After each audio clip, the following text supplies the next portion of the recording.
जो ये कहते हैं ना कि हम आपसे प्रेम करते हैं, उन प्रेमियों का हाल सुनाता हूँ आपको। जब बच्चा जन्म लेता है तो वह छोटा सा बच्चा होता है, अभी वो नई कॉपी है, उसमें कुछ लिखाई पढ़ाई नहीं हुई। थोड़ा सा बड़ा हुआ तो समझ गया कि माँ के आंचल से दूध मिलता है। अब माँ जहाँ दिख जाए तभी रोना शुरू कर दे, दूसरों के पास नहीं जाता। 1-2 साल माँ के आंचल से बंधा रहता है, माँ के बराबर प्रेमी कोई नहीं उसका। जब 2 से 5 साल की अवस्था आती, थोड़ी सी बुद्धि विकसित होती है, तो अब पता चलता है कि पिताजी जो है 5 रुपया देते हैं चीज खाने को। अब माँ से तो प्रेम कम होने लगता, क्योंकि माँ के पास तो 5 रुपये नहीं है ना, पिताजी कमा के लाते बाहर से। सो अब पिताजी से रोज गए, पिताजी आप बहुत अच्छे हैं पापा जी, मुझे अच्छे लगते। अब जो है 10-12 साल का हो गया, पिताजी से मनी बैंक था, चल रहा था। 10-12 साल बाद विद्यालय में पढ़ने लगा, स्कूल में। तो अब विद्यालय में मित्र बन गए, तो उनसे उन बातों को कर लेता है जो अपने घर में अपने पिता से भी नहीं करता, माता से भी नहीं करता। इस प्रेमी के तीसरा प्रेमी आ गया जीवन में। पहले माँ से प्रेम करता था, फिर पिता से किया, अब मित्रों से प्रेम करने लगा।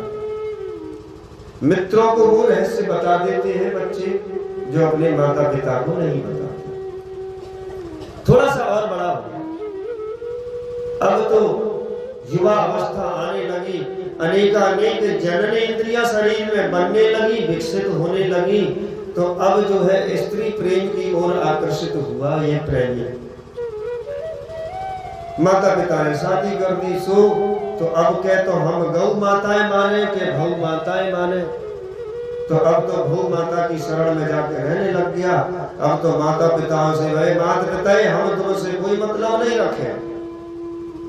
अब जो है श्रीमती जी पहले कहते कि देखो हम कहाँ से आए कि अपने घर से आई हो, को छोड़ के आए, हम अपने माता पिता ही छोड़ के आए कि नहीं के आए। तो देखो हमने माता पिता ही छोड़ दे, सो तुम छोड़। अब बेचारे उसके भी माता पिता ही छोड़ दे। अब धर्म पत्नी इसकी प्रेमिका बन गई। कुछ वर्ष और बीते, सो धर्म पत्नी के 2-3 लल्ला लली हुए। तो अब धर्म पत्नी भी त्याग दी, बोले अब देखो तो हमें तो आज कोई जरूरत नहीं, हम अपने बच्चा के साथ अपनी जिंदगी काट लेंगे। अब इसका चौथा प्रेमी आ गया। कुछ साल में वो बच्चे वही स्थिति करके जब और बड़े होने लगते हैं, तो फिर पत्नी की तरफ जाता है कि देवी देखो ये बच्चे तो हमें जो है छोड़ के चले गए, सो हम तुम्हारी लाठी बने, तुम हमारी लाठी बनो। अब बुढ़ापे में दोनों बुढ़े बुढ़िया रह गए और भजन कभी किया नहीं। अब ठगा सा देखता रहता है। तो आप निर्णय करके बताओ भक्तों, मेरी माताएं बैठी हैं, बड़ी विद्वान, मेरे बुजुर्ग बैठे हैं, बहुत जीवन का अनुभव है, क्या मनुष्य वास्तव में किसी से प्रेम करता है? बताओ। बचपन से लेकर मृत्यु तक उसके प्रेमी बदलते रहते हैं।